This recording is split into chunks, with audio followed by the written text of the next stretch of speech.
Hello there, everyone, and welcome back to the Showing Up to Your Life podcast and YouTube channel. Art Burns here on a beautiful Wednesday morning out here in Denver, Colorado. I'm really excited to be here with you today.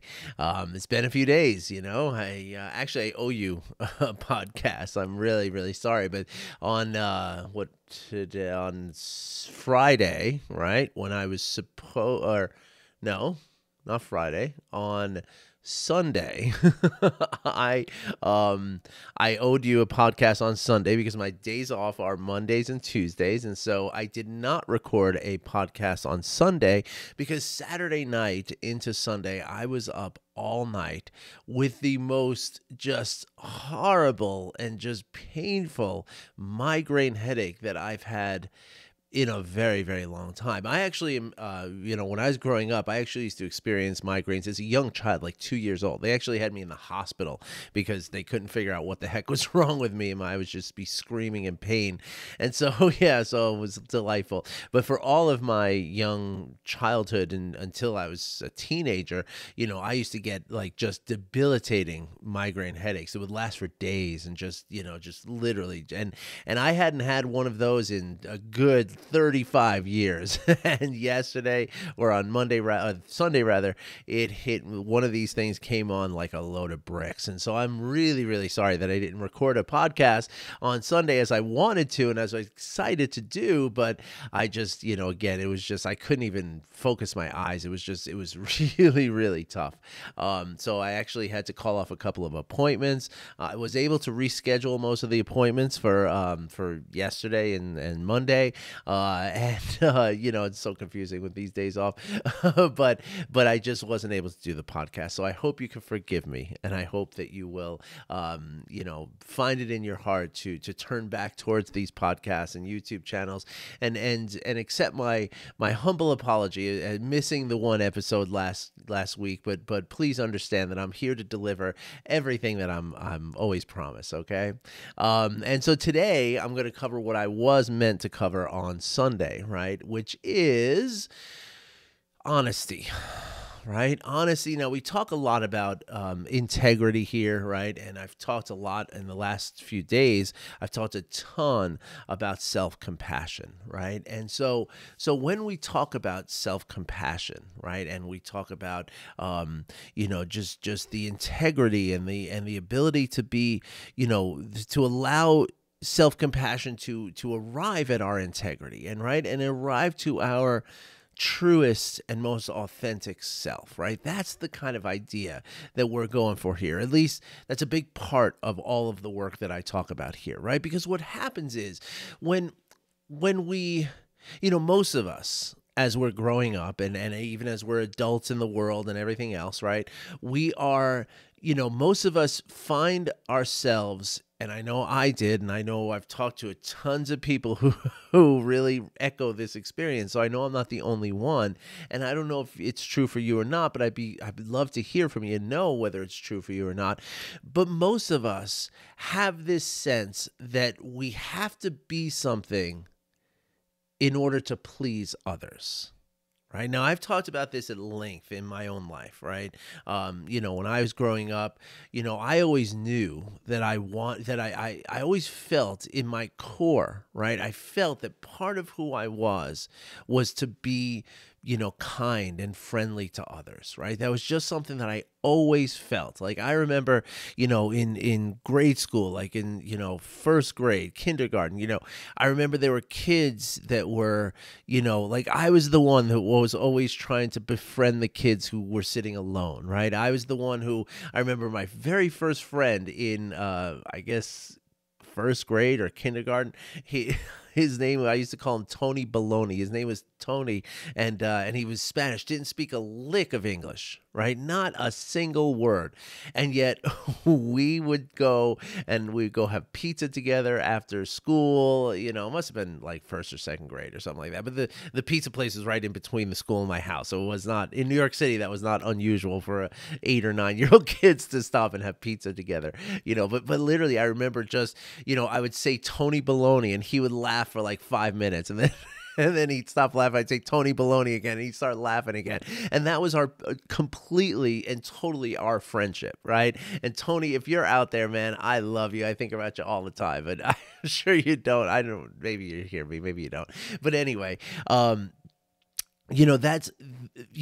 was the kindness that I always felt, right? And that's what I felt in my core, right? But through teaching and through conditioning that was at the hands of many adults in my life, whether they were teachers or soccer coaches or baseball coaches or my parents, my aunts, my uncles, my cousins, my friends' parents, their cousins, their aunts and their uncles, all that, right? Through a culmination of all of these influences, right? I came to believe that being kind and being compassionate was not a good idea, right? That this was something that was somehow a form of weakness or a form of, allowing the world to have its way with you almost, right? Like that's the way it was always framed. And it wasn't like anybody sat me down and said, hey, Art, we're not kind people. We have to be mean sometimes and we have to look out for ourselves. It's not like anybody, sat me down and told me that, right? Or gave me some kind of handbook or a video lecture or something like that, right? When I was 6 years old or 5 years old. No, nothing like that happened, right? It just kind of, again, it's not that there's an intentional, well, let me put the brakes on that, right? So in the parenting world, right? Intentionality is very important, right? But my parents and the parents of those who I was connected with when I was 4, 5, 6, 7 years old, there was very little intentionality in the parenting, right? And so it's not as though parents were, worried about like what their kids were going to see, right? And it wasn't like the parents were sitting down again and saying, this is what's important in life, this is what's not important in life, this is how we conduct ourselves, this is what we do, and none of that kind of stuff, right? And again, that's not very it's not common for that kind of stuff to happen with parents.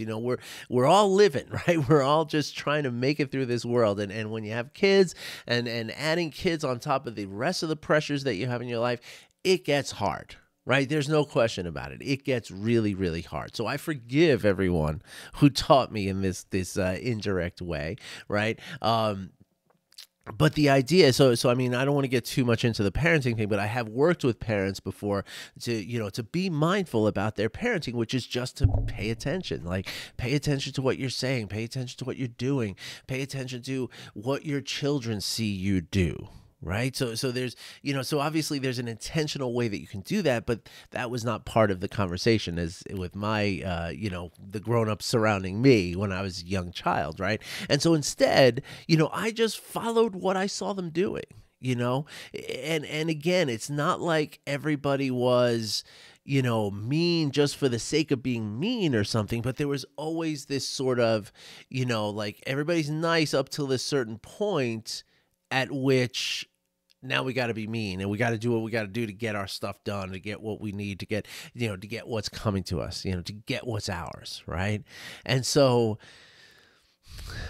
for so long, right, I put on this mask, right, of this person who was, like the people around me. I was kind and nice to a certain point, right? And I was always the nice guy. And that's something that's very, very sort of prevalent. And in one of my I recently did a 6-week course of, real introduction to mindfulness, very basic stuff, right? A 6-week course. And one of the people who joined my 6-week course was somebody who's been practicing mindfulness for over 40 years. So in other words, he's much more experienced than I am. And here I am teaching this man an introduction to mindfulness. That was one of the most awkward things that I've ever experienced 6 times, But it was awesome. It was really, and I have another client who's also very, he's got a couple more years than me too. And I love that. I really do. Like I told my, the client that I work with, when we first were talking about, when he was first coming in and talking to working with me,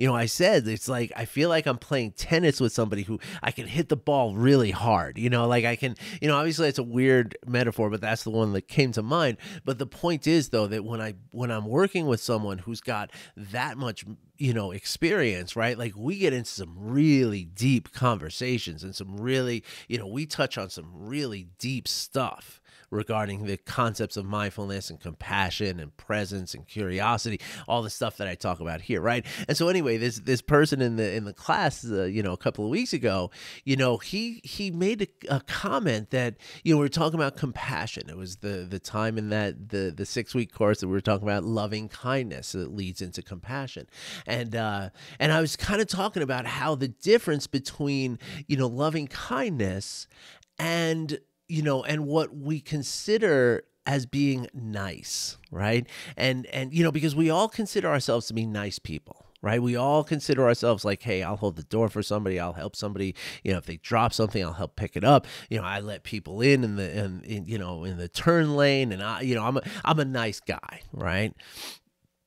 And what this person who's been practicing for 4 times the amount of time I have, he said that a lot of people kind of feel as though they're a nice people, nice guy, right? And but he said in the context that was like kind of like a cop out, right? That we consider ourselves to be nice, right? So therefore we're good, right? Like, hey, I'm one of the nice guys, right? And that's the way my family was all the time. Right? All the time. We're nice people. Come on. We say, hi, how are you? We'll give you time. Well, you need $1, I'll lend you $1. All that kind of stuff. Nice people, right? But that doesn't mean kind, and that doesn't mean compassionate, right? Because kindness and compassion are what is standing when everything else gets really difficult, right? When it gets difficult, the nice person, when it gets difficult, the nice person turns into that mean person. Right? But I always knew that wasn't who I was, right? But I wore that mask because the very people who I looked up to in my life, like the very people who mattered in my life, the people who were responsible for me, for everything, the people who represented everything to me, that's how they behaved. And so I came to behave like them. And all the while, though, my whole life, I felt that there was something just off, like I wasn't being me. And it was only when I was allowed to really look inside and see what was really happening, right? Look inside myself and see, why is it that I have this tendency to be mean and short with people? Why is it that that I get this certain point of frustration that unlocks this meanness? Why does it happen, right? Where does it come from? And that's probably more the more appropriate and important question is, where does it come from? Not so much why, because why is a tricky question. And I actually talk about this a lot, and I'm sorry to digress here, but this is valuable. I talk about this a lot with my clients, and I kind of made a mistake just now using the word, but when we ask ourselves why, right, that's a question that our brain just doesn't let go, right? Like that's something that like, well, let me put it this way. If we ask why and we can't answer that question, that causes problems. Right? And that causes the kind of problems that our brains are just not willing to let go of very easily, right? The question of why, like the reason for something, it's until our brain has the answer to that, it's going to keep digging and keep trying to find the answer. And what's worse or more difficult or more treacherous maybe, right, is that if our brain can't find the answer, it's going to make up the answer. Right? It's going to create a story, a narrative that's going to try to explain the answer to that question, why, right? And so so we wind up, when we ask ourselves that question, why does this happen? Why is this so, right? When we start asking ourselves that question, it's a little bit of a dangerous place, because again, if we can't answer the question, then it's going to lead to some pretty some pretty high stress, it's going to invite stress into our brain and into our body. And then things are going to get even more fuzzy from there. So if you were looking for why, you're going to get further and further away from that answer that you're looking for. And so not to digress even further, but there's a couple of really simple ways that you can address that when you're asking yourself that question, why? Okay. So contact me for that. Let's move on with today's topic, but contact me if you would like, and I can give you some great tips and sort of mini little practices that can help you when you're stuck on that asking the reason why, right? So let's put the why aside for now, and let's ask a more appropriate question, a more important question, as I mentioned. Where does it come from? Right? Like, where did it come from? Where is this, this trigger in me that shifts me from the Dr. Jekyll to the Mr. Hyde, right? Like, where does that come from? Because if I'm asking where it comes from, well, then I can just be curious about it, right? And I can keep just looking and just asking, like, have I found it yet? Have I found it yet? But it's not an elusive thing. It's in there, right? It comes from somewhere in here.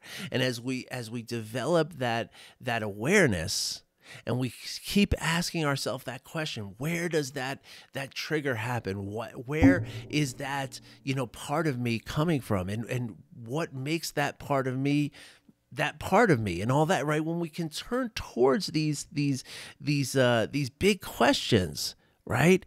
Then we can start to get some very important answers from those big questions. And once we have those answers, that's when life starts to change. And that's the really beautiful thing, right? And but again, it's only when we can be honest in how we're, in our assessment of ourselves, right? The honesty is key. And that wraps back into the integrity, right? Because integrity and honesty are, hand in hand, right? So the idea then becomes, right, the ability to look as honestly and as, just stark honestly, right? Like really honestly, look at ourselves, look at all the things that we that disappoint us about ourselves. Look at all the things that make us happy and proud about ourselves, right? It's all important. And if you're not going to look at all of it, then you're not going to be able to come to that conclusion of where does it come from, right? Which is essentially really answering the question why it happens, right? Like but again, why it happens has so many different, sort of potentials and permutations to it, right? It's just such a broad question, right? But if you're asking where something comes from, well, once you find that answer, then you're going to have the why too, right? It's just going to be one and the same, right? It's going to answer itself in a way. All right. So what does it mean to look at ourselves that honestly, right? That's where, what we talk about here in self-compassion and in non-judging awareness, right? It's the ability to look and say, you know what? For 35 years, you've been doing this thing that you don't approve of and you're not happy about and you're not proud of. It actually, it hurts, and so, but being able to look at it and being able to sit with it, right? That's when things can start to change, right? And that's where we start to build a whole new level of trust in being honest, right? Because what prevents us from being honest about ourselves, right? It's that same mask that I talked about earlier, right? It's the fear that somebody is going to see us in a way that they are not going to approve of, right? Somebody's going to see us being kind, or compassionate, even at my own expense, and they're going to ridicule me for it, right? Or they might admonish me for it. They might even punish me for it, right? And so I'm protecting myself by putting on this mask, right? But once the mask goes on, Jack Kornfield tells this beautiful, beautiful story about a golden statue in Thailand, a golden Buddha statue in Thailand. So, for 500 years, there was a Buddha statue, not gold. It was actually covered with, it was made of clay and painted, and it wasn't that beautiful, but it was known to be the biggest statue of the Buddha in all of Thailand, right? It was in the capital city of Sukhothai. And so over the years, this statue has stood, in that part of the world. There was, like terrible, typhoons and very dry seasons and very, wet and cold. And it's very volatile weather over there in Thailand, right? Which is not very favorable for clay, right? It's the things, dry out and rain season, dry season. It's not, it's going to create a lot of cracks in the clay, right? And for 500 years, this thing stood, warring governments and armies and everything else, and this thing still stood.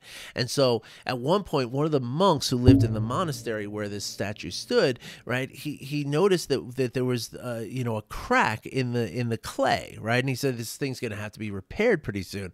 But he noticed that the crack had gotten so wide that like he was curious. And he says, let me look inside of this thing. So he's shown a flashlight inside of it, and what he realized shining back at him was pure gold. And so soon after that, they took off all the clay on the outside of this statue, and they realized that it was a solid gold statue of the Buddha, the biggest gold statue of the Buddha probably in the world, right? So they came to believe that previous generations must have covered up the gold to protect this beautiful statue from invading armies and thieves and all that kind of stuff, right? And but at some point over 500 years time, right, it became forgotten that it was covered up in the first place, right? That it was that it just became the statue. It became, this is what the statue is. It's this clay statue. It's not a gold statue. It's a clay statue.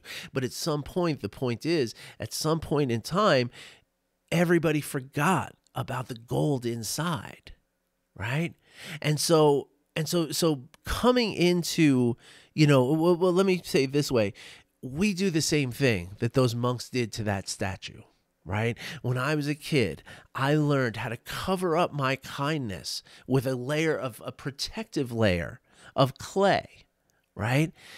But like the monks in that monastery, at a certain point, I forgot that I covered myself up. And I started operating from that place of the defensive layer of clay, as opposed to operating from that inner nobility, that beautiful, shining gold that's inside of me, that's inside of you, that's inside of all of us. And so when we start to really look at ourselves and we start to really accept ourselves and we start to practice self-compassion towards ourselves, what we can do then is we can remove all that clay from outside of us, and we can trust that the gold that we show to the whole world, that is going to be enough, and it's going to be the most perfect thing we could possibly be. Right? But it's that trust. It's that trust in ourselves that no matter what somebody else might feel, like there's still plenty of people in my life who tell me that I let people walk all over me. They tell me that I'm too soft. I'm too forgiving. Okay. You keep talking. Hope you lie to me. Don't lie to yourself, though. You know what I mean? But I know that they're not correct because of the work that I've done. I'm very confident. I trust in who I am now. So I don't have to, so when somebody tells me that I'm being too forgiving, which is just absurd, but when somebody tells me that, it's like, okay, yeah, well, you're still operating from your layer of clay. I'm letting my gold shine through. And if you don't love it, well, then I'm willing to accept that, that you just need to, if I can't have you in my life because of this, well, then that's just what's going to happen, right? And I can trust in that. But I can also trust that most people are not going to abandon me just because I'm kind and compassionate, right? Most people, in fact, are going to be drawn towards me because of that. And so that's the trust that comes in. Right? When we're really honest with each other, with ourselves, right? When we're really honest about ourselves and with ourselves about ourselves, we can then afford ourselves that kind of honesty. The kind of honesty that just, always, all the time, just say what is. Because whatever happens, we have our integrity, we have our presence, we have our acceptance, and we can handle whatever consequence, whatever reaction happens as a result of our kindness and our goodness and our nobility. It reminds me of another thing that I talk about with a lot of my clients here and there, is that I read this somewhere, and I don't remember exactly where, but the notion of a bird sitting on a branch of a tree, right? When you see we can all see that all the time, right? If we're looking, right, we'll see plenty of birds sitting on plenty of branches of plenty of trees, right? Not a single one of those birds is trusting of the branch on which it stands. Right? It could care less what happens to the branch. If the branch breaks, there's no problem there, because the bird trusts its own ability to be able to fly. Right? So I trust my own ability to forgive, to accept, to love, and to be just compassionate and kind all the time. Right? I trust my ability to do that. And I trust that if I just keep doing that, then in the end, everything's going to work out on one level or another. But no matter what happens, at least I have that integrity and that honesty and that trust in myself. All right, if you'd like to talk about any of this, okay, because this was a lot today. I covered a bunch. And so if you have any questions or you'd like to get into a conversation and learn a little bit more about this and learn how to do it, that's the key, right? Let me know. Okay, hit me up with an email. You can just reply to this email. If you're seeing this as a link in your email, just reply to the email. Or you can book a call with me. And I'm going to give you a link in the description below with which you can book a call that already belongs to you. Okay, this is how I'm phrasing this lately. Okay, this is a free session that is already your possession. All you have to do is claim it. And you can do that with the link in the description. All right, everybody. I wish you well, and I'll be back again tomorrow. I hope you all having a great day today. Talk to you soon. Bye.